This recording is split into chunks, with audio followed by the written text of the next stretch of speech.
Hey YouTube, today's video is going to be a little different. By now, you've no doubt heard of the assassination of Charlie Kirk while at a speaking event at a college in Utah.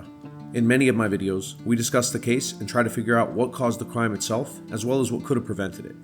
In this case, more so than any other, I believe that we have an answer. This video will probably be a shorter one today, but one that I felt led to make. While I will be assigning blame, I also want to use this opportunity to do what Charlie always used his platform to do, point others to Christ. And in this light, how should we, as fellow believers in God and friends of Charlie, handle this tragedy? Let's start with a quick background of who Charlie was and what made him so special. Charlie founded Turning Point USA, his organization, when he was just 18 years old. The entire point behind the organization was to promote conservative values on college campuses, through the age-old act of public forum discussion and debate. And for the next 13 years, Charlie did just that. There's no college he wouldn't go to if they would have him. He opened the floor for public debate with anyone who would approach. He didn't just give speeches to promote his viewpoints, he opened his own ideals and viewpoints to criticism, just as much as anyone else's. That's what public debate does. And that's why Charlie was so successful. If an idea is good, it will stand up to criticism. If it can't, then it's exposed for not being a valid viewpoint for a rational person. Time and time again, at college after college, Charlie spoke with anyone who was willing to.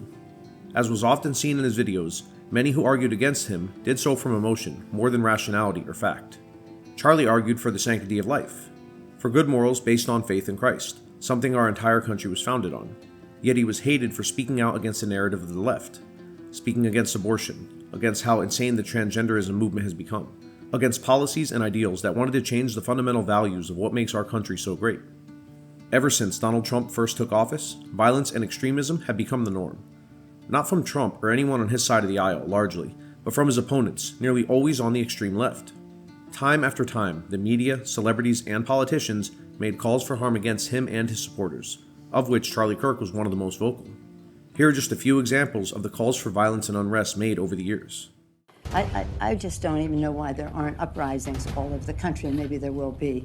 People need to start taking to the streets. This is a dictator. You know, there needs to be unrest in the streets for as long as there's unrest in our lives. Enemies of the state. Show me where it says that protests are supposed to be polite and peaceful. Do something about your dad's immigration practices, you feckless. When they go low, we kick them. How do you resist the temptation to run up and wring her neck? The biggest terror threat in this country is white men, most of them radicalized right up to the right. I thought he should have punched him in the face. I said, even if you lost, he insulted your wife. Yes. He came down the escalator and called Mexicans rapists and murderers. He said, well, what do you think I should have done? I said, I think you should have punched him in the face and then gotten out of the race. You would have been a hero. I'd like to punch him in the face. I said if we were in high school, I'd take him behind the gym and beat the hell out of him. Punch some people in the face! When was the last time an actor assassinated a president? They're still going to have to go out and put a bullet in Donald Trump, and that's a fact. Look as his character is stabbed to death. Where is John Wilkes Booth when you need him? I have thought an awful lot about blowing up the White House. A Missouri state senator is under investigation by the Secret Service after saying she hopes President Trump is assassinated. I will go and take Trump out tonight. And if you see anybody from that cabinet in a restaurant, in a department store, at a gasoline station, you get out and you create a crowd. And you push back on them. And you tell them they're not welcome anymore, anywhere. And sadly, the domestic enemies to our voting system and our honoring our Constitution are right at 1600 Pennsylvania Avenue. They're not going to stop before Election Day in November, and they're not going to stop after Election Day. And that should be, everyone should take note of that on both levels, that this isn't, they're not going to let up, and they should not. If you think we're rallying now, you ain't seen nothing yet.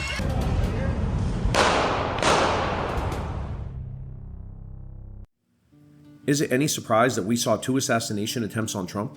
That he was shot and nearly killed himself while at a rally? The media machine knows what it's doing.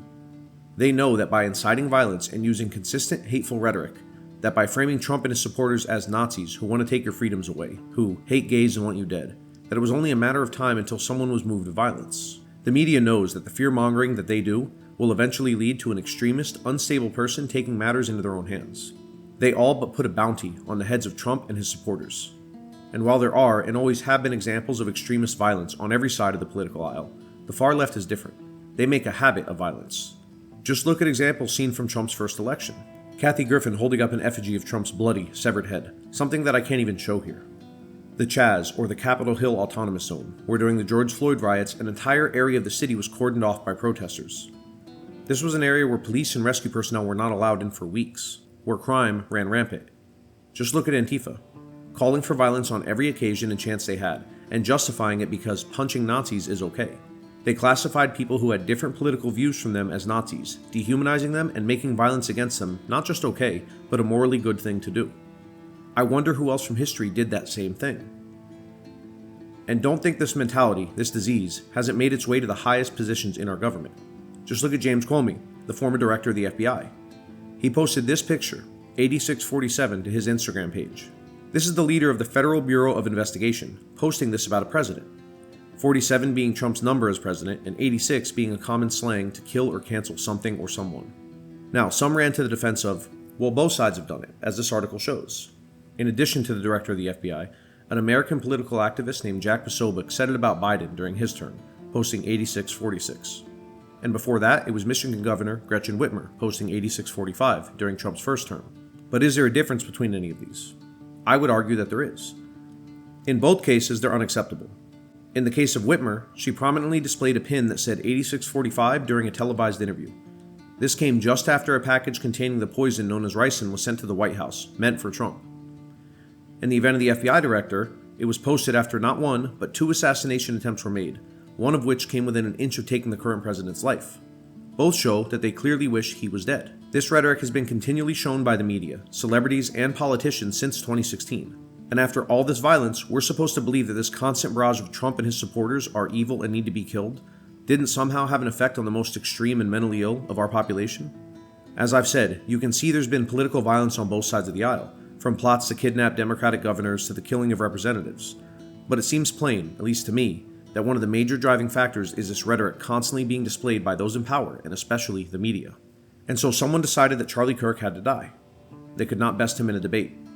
Whatever their viewpoint was, it surely would not hold up to public scrutiny when talked about. So, in this person's mind, murder was the best option. A man who spent his entire adult life seeking to discuss political views and bridge the gap between parties. A man who believed that violence happened when discussion stopped, and who spent his life furthering that discussion and opening the floor for all ideas and points of view, who encouraged discourse and disagreement to find the truth. This man was killed. Brutally, violently, and unjustly. Charlie Kirk was a good man who did not deserve the death he was given. His family did not deserve to have to watch it happen, and have the video shared countless times on multiple social media platforms, garnering millions of views. He was murdered because of his political and religious views. Of this, I have no doubt. We've now talked about how Charlie lived, and unfortunately, how he died. And no matter what, there's no bringing him back or undoing this terrible crime, not on this side of eternity. So what matters now? For those who loved and supported Charlie, what would he want to be the outcome of this tragedy? How can it be used for good? Can it be used for good at all? Charlie was asked how he would want to be remembered if he died, while on the Iced Coffee Hour podcast. And his response? How do you want to be remembered? If I die? Everything just goes away. How would you, if you could be associated with one thing, how would you want to be remembered? I want to be remembered for courage for my faith. That would be the most important thing. The most important thing is my faith in my life. As a man of faith myself, he's right. Nothing, and I mean nothing on this side of eternity matters, except knowing Christ and being known by him. Everything else will eventually fade away. But the work you do in your faith, that's what will stand, what will be remembered. Now, I've never met Charlie, so I can't tell you what he would have wanted from my personal knowledge and conversations with him. But as a fellow believer who knows Charlie's viewpoints were based on Christ, I do believe that I know the answer to this question of how he would want us to act after this tragedy. Christ told us repeatedly to love one another. This was so important that he gave it to us as a new commandment. Love, or rather Christ-like love, is what is missing in so many of us today. It's a sacrificial love. More importantly, it was demonstrated by Christ himself dying on the cross. It's a love that pours out even to those who hate you and persecute you. Many have said that this assassination could spark a civil war or retaliations. Maybe that's all true. But what Christ calls us to do, and what Charlie would want us to do, is to love one another. That's the heart of the gospel, and something Charlie preached repeatedly using his platform. We as Christians know that we will be persecuted for our faith. And this wasn't just political. It is very obvious that many conservative viewpoints are clearly based on the Christian faith that many of us hold, just as our country's traditions and laws are also based on biblical concepts and principles. In the Bible, we're told time and time again to expect it. In Matthew chapter 5, verse 10, "Blessed are those who are persecuted for righteousness' sake, for theirs is the kingdom of heaven." In 2 Timothy chapter 3, verse 12, "Everyone who wants to live a godly life in Christ Jesus will be persecuted." In Romans chapter 8, verse 35, "Who shall separate us from the love of Christ? Shall trouble or hardship or persecution or famine or nakedness or danger or sword?" And in Matthew chapter 24, verses 7 through 9, "Nation will rise against nation, and kingdom against kingdom. Then you will be handed over to be persecuted and put to death, and you will be hated by all nations because of me." As much as Charlie was loved, he was also hated. We got Charlie in the neck. We got Charlie in the neck. Who's up next? We got Charlie in the neck. Yo, they got Charlie Kirk, bro. I've never been happier. Never believe the reason I'm smiling. And it has nothing to do with Charlie Kirk. Nothing to do with Charlie Kirk. I haven't posted on TikTok in a long time, but I'm gonna now because rest in peace, Bozo! Hated by those who call evil good and good evil. But our response, our commandment to that persecution is this: love one another and live your lives righteously in the sight of God. That brings me to my final point. How many of you think that Charlie went to this event yesterday, thinking that there was even the slightest possibility he wouldn't come home? That he would be violently murdered at that college? That his life would end after just 31 short years? None of us know when our time is going to be called to go home. Tomorrow is not guaranteed. That means different things depending on who you are. For my brothers and sisters in Christ, it is an encouragement to live every day for God, knowing that while it may be our last, there is hope.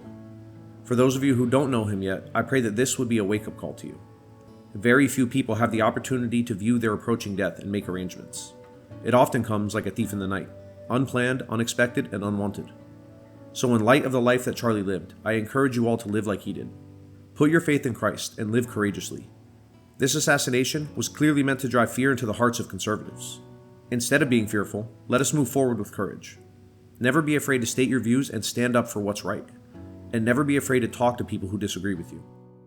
And remember this: the truth is always worth speaking, even if it costs you everything.